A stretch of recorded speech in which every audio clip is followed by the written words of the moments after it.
All right.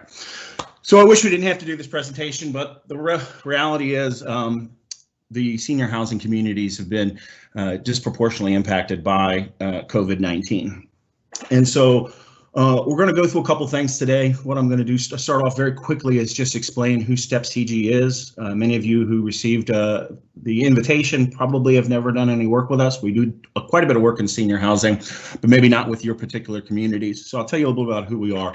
And then we're really just going to work through some recommendations and guidelines and some solutions that we offer to really help ride out what is looking to be like maybe even a second wave that might be coming, unfortunately. Let me also say that we will have a Q&A throughout the entire presentation. So if you want to submit a question, although your lines are muted currently, you can type those into the question box and we will be addressing those at the end of the presentation. Presentation should run around 30 minutes or so. We will also be sending out both a recorded version of this webinar as well as a copy of the presentation that I'll be going through. And so I'll answer a couple of those questions right off the bat. You see my contact info there. It'll also be coming to you in an email after this conversation. So from a company perspective, let me tell you a little bit about STEP CG. Now, we don't need to go through every bullet point here. Actually, the first two are the ones that really make us unique. It is both the manufacturers and solution partners that we have gone out and found the best of breed of and married those with really the top engineering talent in our industry. I don't mean just evaluated reseller. I would put our engineering talent up against really any manufacturer or technology company that's out there, including the Googles and the Facebooks of the world as well. And so putting those two things together and then having, folks like myself on hand helps us understand that our partnerships with customers, particularly in senior housing, are unique relationships. Now, we've worked with communities where they have multiple properties and identical floor plans, and yet the solutions that we deploy can look very different. And that's simply because every community out there is different from one another. There are no cookie cutters when you're building these properties, and there are no cookie cutters when we're engineering different types of solutions. Where we really make our most impact in senior living is understanding, what the network must do, both wired and wireless. I'm going to go through some statistics in a little bit, but network connectivity, both in the room and throughout a community, are just as mission critical as power, water, air conditioning, heat, etc. When a network goes down, in certain degrees, the caregiving could stop or come to a grinding halt. And more importantly, because so many residents now are in self-isolation, that is their window to the outside world. And so network connectivity has gone up tremendously. And we understand something as, typical as slow Wi-Fi can really impact the quality of life for a resident, if they can't have that FaceTime conversation or attend that Zoom meeting. We've talked to clients and we see this going on, in every community. And I'll actually speak to that in just a few minutes. And we understand, large or small communities out there, you're not staffed with dozens and dozens of IT professionals on site. Your IT staff might be the adult child for a resident and a trip to Best Buy. But those kinds of solutions are not working for a lot of communities for a number of reasons. Scalability being one. 10 years ago, in a residence room, you might have found an iPad. Today, it could be a TV, a smartwatch, Amazon Alexa, you name it, that is connected to the network. And so the network needs to scale. But seniors are also the #1 victims of online fraud. And so making sure that the network is secure and that resident and community data is safe. These are where our partnerships matter. This is where we really move the needle, both on the resident, entertainment side, as well as the community mobility side. So again, that's just a quick overview. We certainly can have one-on-one conversations about who we are. I didn't want to take up too much time really explaining who STEP is. You can probably learn that from our website. Let's talk a little bit about the current state. This data set that I'm going to go through actually updates every day. I pulled this last night. So this is some of the most current information that we have.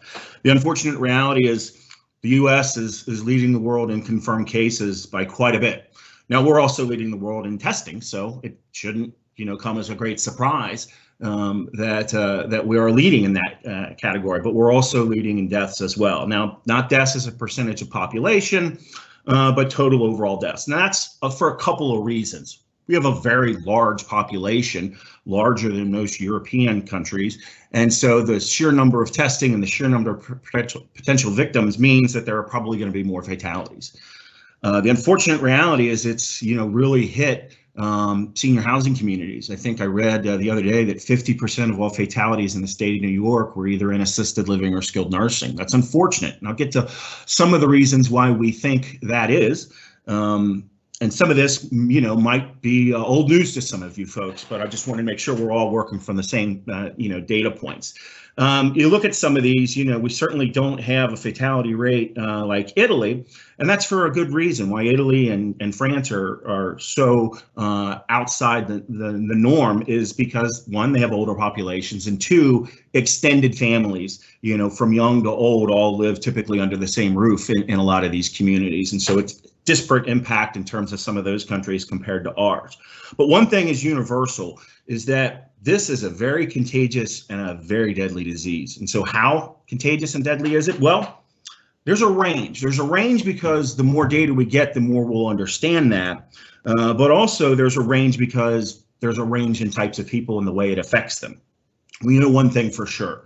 This is 1 to 5 times as infectious as the flu, and about 1 to 3 times as deadly. And so this is a very, serious illness that affects everyone, but affects a certain segment of the population much differently than others.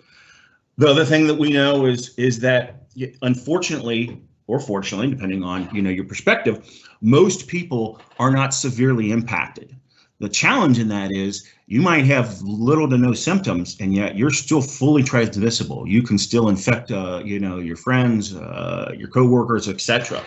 But again, in cases of, about 20% of the population either have severe or critical reactions to the COVID-19 virus. And the reason we're all on this call is this data set right here exactly, in that really, if you're under the age of 50, this doesn't impact you much different than, again, a seasonal flu. However, if you're an age, that typically enters senior housing, 70, 72 and above, then this is a very serious illness. And we're seeing that data set come back that way in terms of not only hospitalizations, but unfortunately the fatality rate as well. And that's really, why we're here. The reason it's so dangerous for that sector of the population is really right here on the screen. If you have no pre-existing conditions, then you have about a 1% chance of dying from COVID-19. But residents in senior living communities, particularly in skilled nursing and assisted living, have one or all of these conditions, and those combined really make this virus, a terrifying situation, both inside and outside the community, both for residents, and their family members. And again, some of the symptoms, we'll give you all of this. Some of the things that, this gets updated because a lot of these symptoms, for example, like diarrhea or change of taste or smell, those are things that we're still finding out. There's still a lot to be learned about this virus. And so, from both common symptoms to things that should really, make you alarmed and look at an emergency room visit would be, loss of, inability to breathe, chest pains, falling asleep or not being able to wake up, those kinds of things. Those are, very serious conditions and worst case scenarios. So again, I probably haven't told you anything yet that maybe you didn't read on your own, but I did want to make sure that we covered some of that. So what I'm going to go through next are straight from the CDC, some of the recommendations for keeping the community secure, and then guidelines for maybe when reopening. First and foremost, no group activities or events. So unfortunately, you know, there were a lot of Easter parties that were canceled. Mother's Day was impacted. Father's Day has been impacted. But then things that go on every single day in the community, like communal dining or bingo or things like that, they're either going to have to be really spaced out or in a lot of cases canceled altogether. I was on site with a community about 2 weeks ago down in Jacksonville, Florida. And, you know, that last bullet point is a big one. They eliminated all non-essential visitors. So unless you're responsible for keeping the community operating, you're not coming in. And that, you know, for in a lot of ways means, you know, grandchildren, adult children, friends, you know, the typical visitors, right? So, you know, these are some of the recommendations that come from CDC. Naturally, another one, both for caregivers as well as visitors, you know, mandate PPE usage, right? And so maybe not to the degree of this illustration, but certainly face masks, you know, washing hands or wearing gloves, all of these things from the primary, you know, folks that help with the, you know, activities of daily living to someone who's dropping by to service the HVAC. You know, we maintained a good distance from all of the residents, but we were masked up, and there was certainly a lot of hand sanitizer being used when we were on site a couple of weeks ago. And so we would recommend you adopt these same guidelines. These are some of the links that might help you. You know, the CDC guidelines, guidance for senior living. When you get the copy of this presentation, you'll actually be able to click these hyperlinks and go directly to the documents I'm referencing.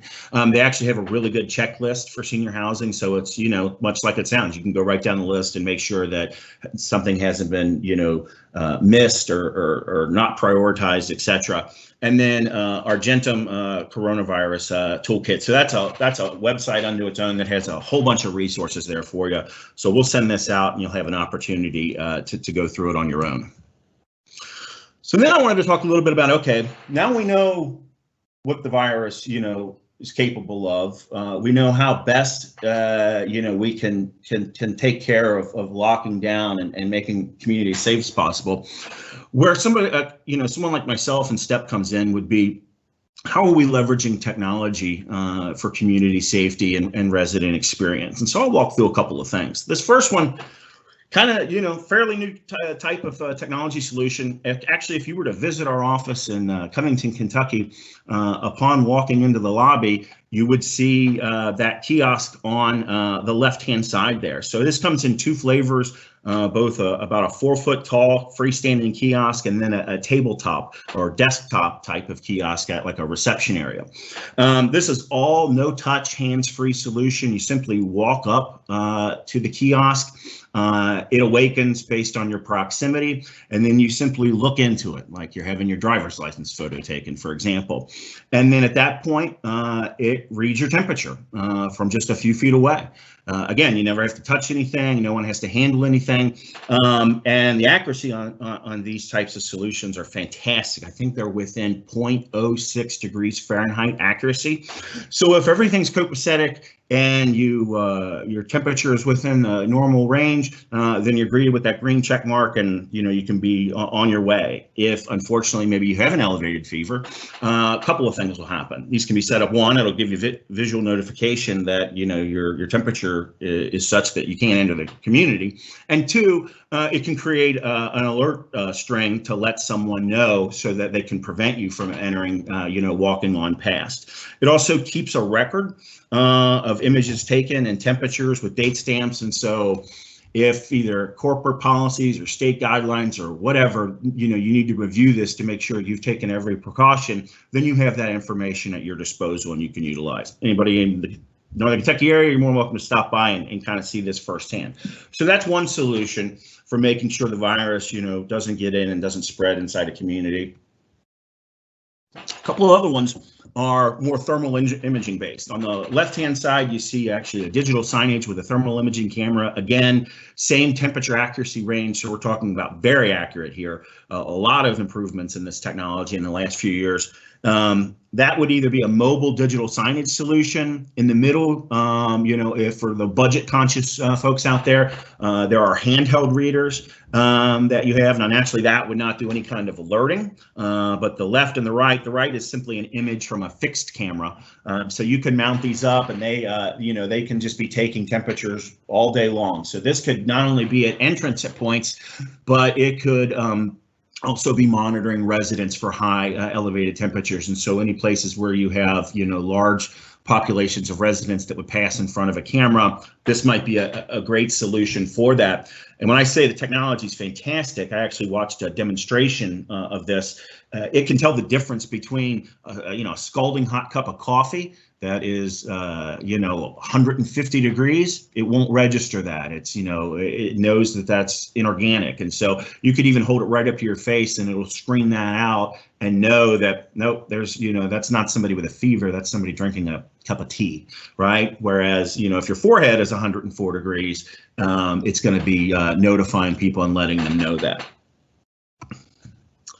And then the last thing I'm going to cover is something that certainly has been exacerbated by this current challenge, but is not new to, I bet, a lot of you folks out there. And I say that with a certain degree of confidence because I can remember in 2011, I delivered a presentation at the Alpha National Conference. It's Argentum now, and the title of that presentation, if memory serves me correctly, is Getting Ready for the Boomers. And it was all about the technology improvements that were going to have to occur for this next wave of resident that is now already here. So I was preaching this 9 years ago.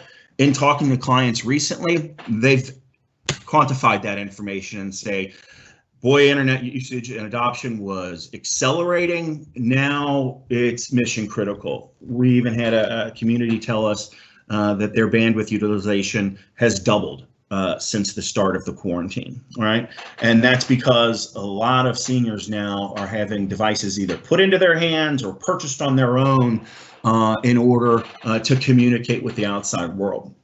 The unfortunate side effect of isolation is it does have, health impacts, right? And so as residents are unable or it's unsafe to go out and socialize, the internet has become a great option both for, staying in communication and also filling up those hours that were normally spent down in the lobby or playing bingo or engaged in some other type of activity. And so while internet adoption among seniors has always been one of the fastest rising ones over about the last 10 years. Today, it's become almost a necessity for those that have access to it. The other thing that I would say is that the types of solutions that are going into a lot of these resident rooms have changed as well. TVs now connect to the internet. Everyone is trying to figure out how Amazon, Alexa, and Google Smart Home and other things fit into a resident's room. I don't think that the technology is quite there yet, but all of these things require, substantial technology.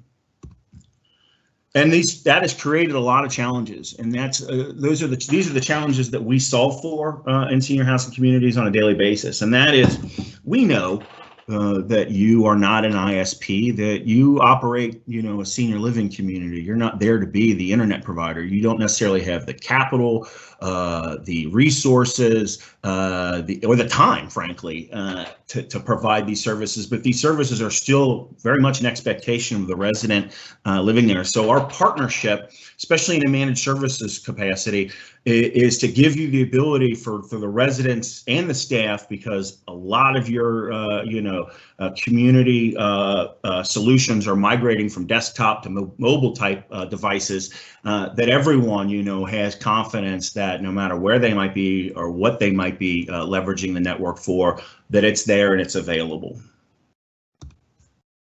And so those challenges today that a lot of times fall to maintenance staff, again, to adult children, to the person who works the front desk. The answer is a partnership with a company like StepCG. One provider, so not worrying about who manages the hardware, who brings in the internet connectivity, who do I call for this, and who rolls a truck for that. one solution that is both for resident, visitors, guests, as well as on the operational side. This managed service offering comes in a couple of different flavors. We have both a upfront capital purchase type or a no capital, pay like a utility, right? You don't pay for the water pipes or the electric lines to run to your community. You pay for the service. So we have a model that fits both CapEx or OpEx, and both include, a complete technology facelift, so that, those networks that were maybe built out of convenience and now are critical, that, they don't impact budget that might go into, other needs in the community, some of which we just covered in terms of potential solutions for the COVID challenge. So I think I've walked through a little bit of this, but, it all starts with, the wireless network. So making sure that we have complete saturation over the entire community. In many cases, this is inside and outside the four walls, so that visitors, family, when visitors are allowed back in, family as well as staff move around. They're not dropping and reconnecting, right? And so that could be we've seen all these images where somebody's holding up an iPad at a window near a resident's room to show a newborn granddaughter, right? Well, you're not trying to search around like I do a lot of times in a Marriott or something, looking for the best connectivity, making sure that it's just as good in one part of a community as another. And then once that wireless bubble is in place, really, our own imaginations is what our limitations are. And so I'll walk through a couple of things, but first and foremost, every unit in a community that we partner with is now 21st century living ready. And so one of the things that we've seen is that a lot of these residents, again, in filling up these hours, are now signing up for Netflix or Hulu, or their children are signing them up and giving them their login credentials. Again, some of these smart home technologies. Again, I've talked to a number of providers that are looking to deploy these solutions in resident rooms. It all starts with the network. If that foundation is not solid, none of these solutions are going to work. And then we're starting to see really the proliferation of wellness applications, either on things like smartwatches or different types of monitors. I think another reality that you're going to see coming out of this crisis is a lot of those visits to doctors and specialists are going to start to become remote consult, right? And so either in individual residence rooms, or we have communities where they have designated areas where they can do secure two-way video conferences with a doctor or a specialist. Those are going to have to become realities. And then again, what we've seen also on your caregiver side of it are these devices are now being carried around so that you can access, wellness information and things like point-click care, and not have to be going back to a stationary PC or other, fixed asset. So really having the ability to scale for the Internet of Things, because what you're also going to start seeing is a lot of smart building technology, if you don't already see that. These are all expecting, a ubiquitous wireless signal everywhere, so that you can have thermostats, building controls, sensors, and monitors, all of these things throughout a community to save money and improve outcomes, and then that resident experience. Again, it all starts with that last slide, which is, coverage everywhere. Not only coverage, but capacity. Your average residence room probably right now has somewhere between 7 and 10 network connected devices. That could be a tablet, a laptop, a smartphone, a smartwatch, an Alexa, their TV, a Roku box, you name it. All the things that are in our houses, right? I think there's probably 40 devices connected in my home. Those are now becoming necessities, in those residential units in your communities. Certainly in independent living and assisted living, and in a greater degree, a lesser degree, in skilled nursing or dementia care. And then the last thing that I'll touch upon, are some of the tools and metrics that come along that we're developing. We're starting to ask questions like, would it be good for you to understand your residents' internet usage or TV usage or emails or text messages? Not that we care what they're watching, who they're calling, but a lot of times when that door shuts at the end of the day, you really don't have a lot of visibility into that room for that resident's well-being. until they emerge the next morning. Now, people can go do resident checks or call up to the room, etc., but nobody likes to feel like they're being watched. So what if it were possible by simply them living their life and, streaming a movie or answering an email or taking a phone call, they've now generated some activity on the network. If we could provide that to you and you could understand both, hey, they're doing great today, or two, we're noticing some behavioral changes over time. They're waking up later, going to bed earlier. Now, how would we know that? Well, what's the first thing all of us do when we wake up or go to bed? We either turn on or turn off something or check a website or answer an email, all of these things. A lot of times your residents begin their day that way as well. And so making sure that you have the right information and the access to the right tools, but then also having, information so that that if a resident maybe is complaining about internet speeds, maybe it's the device, maybe they're not logged in, maybe they forgot a password, and so it's not technically an internet problem, it's a user error, right? And we certainly encounter those every day in this industry. And so really just having the information that you can have confidence that the solution is on, it is working, and the partner is behind you should you need help. And that's really it, guys. I wanted to keep this to about a half an hour. I will open it up for any questions you might have. We'll be sending out a copy of this, as I said. My contact information is here. And should you have any questions after the fact, please feel free to reach out to me or anyone here at STEP, and we'll try to get a conversation going. So with that, Joey, I don't know, do we have any questions come in the half hour that I was speaking? Yeah, it looks like we got a few. Also looks like you answered a lot of them. First one is, does this replace the need to work with Spectrum or any other provider? It makes it difficult to customize Wi-Fi packages. So yes, so we in a traditional environment, we would displace your existing ISP and manage that entire service for you. However, if those relationships are already in place, then we certainly can leverage existing, internet contracts. What this would usually replace would be any arrangements that residents or their adult children have signed up for with an ISP. Yes, it is very flexible and very scalable. And so while one resident might want basic internet, which could be, 50 meg, if someone else wants 100 meg connection, like I have at my house, then they could individually upgrade on their own. Did I answer that okay? Yeah, awesome. Sounds awesome. The second one is, does your solution mean that I need an IT expert on full time? It seems like that's a lot to handle. We do have IT help, but don't want to worry about things constantly being down or not being able to keep up because of the lack of experts on our staff. Sure. So that's the beauty of a managed service offering, right? I leveraged utilities earlier. If the power goes out or the water stops running, you don't get your hands dirty fixing that. You use your utility partner. This partnership is the same thing. Now, we don't lock anyone out of a network, certainly if you have professionals that are capable of doing things, but that's not a requirement. A managed service would mean that we not only set up and install the solution, we maintain that it continues to work and operate for both you and the residents as well. So no one is scaling up an IT department to support a solution we deploy. That's our responsibility. Great. And then the final one is, how does the engagement dashboard affect the flow of everyday life? Basically, this question came in, it looks like this person that asked is an RN, and they're having a hard time wrapping their head around the engagement dashboard. It seems like probably crazy chaotic to them. But sure. Well, the reality is if you never log into the dashboard, the network will continue to work exactly the way it's intended to. It doesn't interfere or interrupt any data flows or any type of information.